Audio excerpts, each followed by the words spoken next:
Студентите им се приклучуваат на средношколците. Утре заедно ќе протестираат пред Министерството за образование и наука.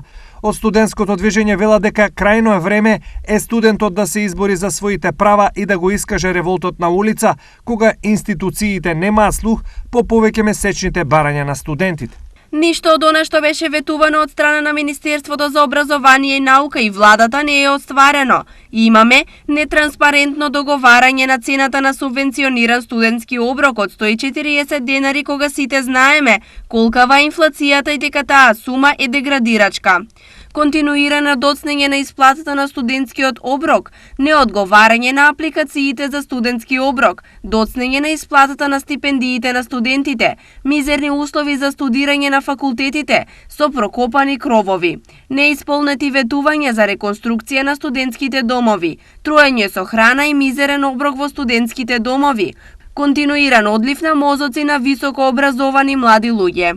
Велат од движењето, претходно Организацијата за диалог и афирмација на средношколците и студентите го најави протестот на Facebook. Овие неколку години како учесници во образовниот систем се соочивме со голем број предизвици за кои вреди да се дискутира и да се лобира кај надлежните. Најавија од ОДАС, протестот ќе се одржи утре пред зградата на МОН со почеток во 12 часот и 30 минути.